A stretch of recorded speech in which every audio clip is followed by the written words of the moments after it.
Minister Narendra Modi addressed the BRICS summit on Wednesday, focusing on global challenges like terrorism and importance of unity among member nations.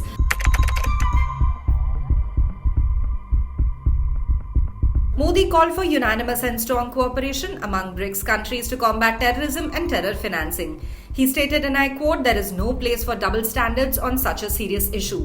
He emphasized that all nations must take a firm stance against terrorism.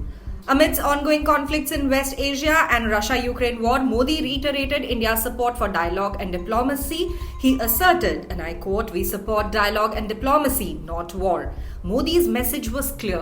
Peaceful resolution through talks is the way forward.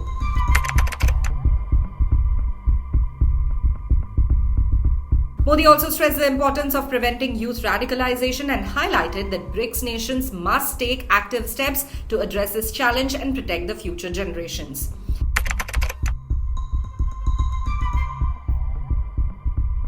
The PM underscored that BRICS is not a divisive group but one focused on public interest. He said, and I quote, "We should give a message to the world that BRICS is not a divisive but a public interest group." Russian President Vladimir Putin hosted the summit, which included leaders from China, India and other world powers.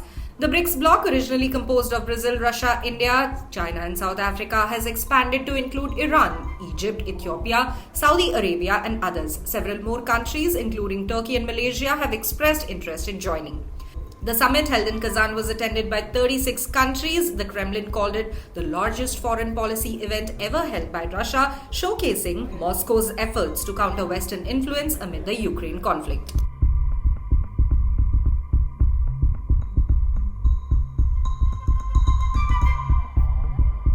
का सामना करने के लिए और अधिक प्रभावी माध्यम बनकर के उभरेगा। फ्रेंड्स, मैं न्यू डेवलपमेंट बैंक के अध्यक्ष हर एक्सेलेंसी दिल्मा रूसेफ का अभिनंदन करता हूं। पिछले 10 वर्षों में यह बैंक ग्लोबल साउथ के देशों के विकास के लिए महत्वपूर्ण विकल्प के रूप में उभर रहा है।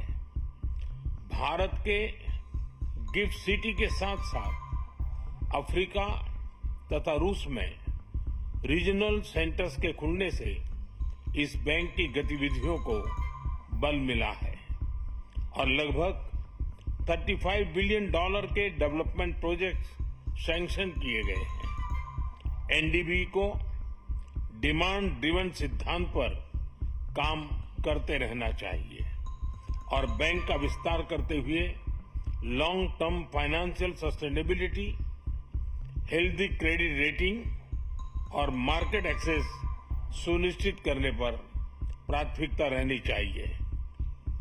फ्रेंड्स, नए स्वरूप में ब्रिक्स $30 ट्रिलियन से भी ज्यादा बड़ी इकोनॉमी है। हमारे आर्थिक सहयोग को बढ़ाने में ब्रिक्स बिजनेस काउंसिल और ब्रिक्स विमेन बिजनेस अलायंस की विशेष भूमिका रही है।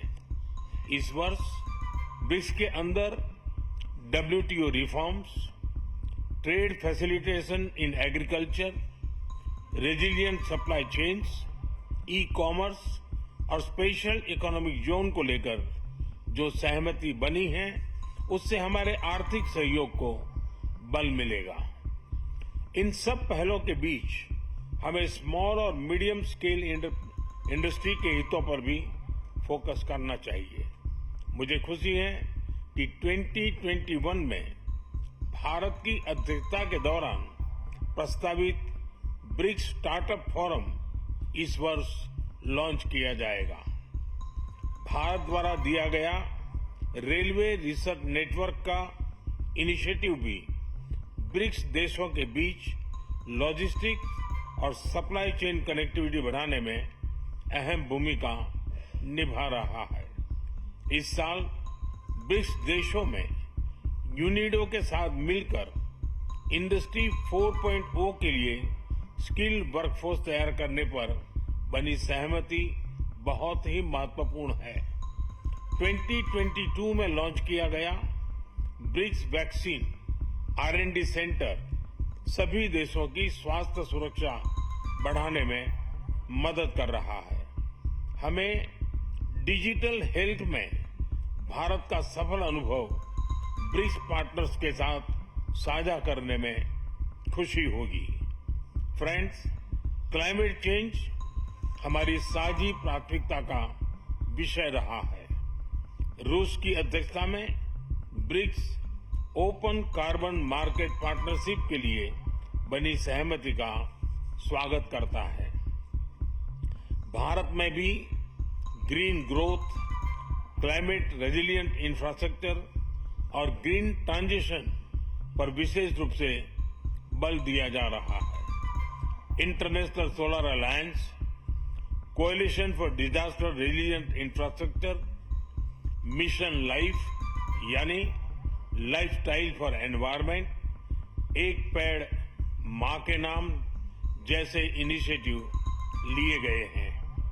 पिछले वर्ष COP28 के दौरान हमने ग्रीन क्रेडिट जैसे महत्वपूर्ण पहल की शुरुआत की। मैं ब्रिक्स पार्टनर्स को इन इनिशिएटिव से जुड़ने के लिए आमंत्रित करता हूं। ब्रिक्स के सभी देशों में इंफ्रास्ट्रक्चर के निर्माण पर विशेष रूप से बल दिया जा रहा है। भारत में मल्टी मॉडल कनेक्टिविटी को तेजी से बढ़ाने के लिए हमने गति शक्ति पोर्टल बनाया है। इससे इंफ्रास्ट्रक्चर विकास के लिए इंटीग्रेटेड प्लानिंग और इम्प्लीमेंटेशन में मदद मिली है और लॉजिस्टिक कॉस्ट कम हुई है। हमारे अनुभव आप सभी के साथ साझा करने में हमें खुशी होगी। फ्रेंड्स, ब्रिक्स देशों के बीच फाइनेंशियल इंटीग्रेशन बढ़ाने के लिए प्रयासों का हम स्वागत करते हैं। लोकल करेंसीज में व्यापार और सुगम रूप से क्रॉस बॉर्डर पेमेंट से हमारा आर्थिक सहयोग सुदृढ़ होगा।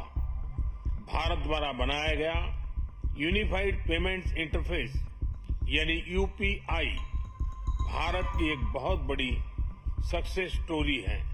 इसे कई देशों में अपनाया गया है। पिछले वर्ष हिज हाइनेस शेख मोहम्मद के साथ मिलकर हमने इसे यूएई में भी लॉन्च किया। अन्य ब्रिक्स देशों के साथ भी इसमें सहयोग किया जा सकता है। फ्रेंड्स, भारत ब्रिक्स के अंतर्गत सहयोग बढ़ाने के लिए पूरी तरह से प्रतिबद्ध है। हमारी विविधता और मल्टीपोलरिटी में हमारा दृढ़ विश्वास हमारी ताकत है। हमारी यही ताकत और मानवता में साझा विश्वास हमारी भावी पीढ़ी के समृद्ध और सशक्त भविष्य को सार्थक रूप देने में सहयोग होगा। आज की बहुत ही महत्वपूर्ण एवं उपयोगी चर्चाओं के लिए मैं सभी का आभार व्यक्त करता हूं। ब्रिक्स के अगले अध्यक्ष के रूप में मैं राष्ट्रपति लूला को हार्दिक शुभकामनाएं देता हूं। भारत आपकी ब्रिक्स अध्यक्षता की सफलता के लिए अपना पूरा सहयोग देगा। एक बार फिर राष्ट्रपति पुतिन और सभी लीडर्स का बहुत बहुत धन्यवाद।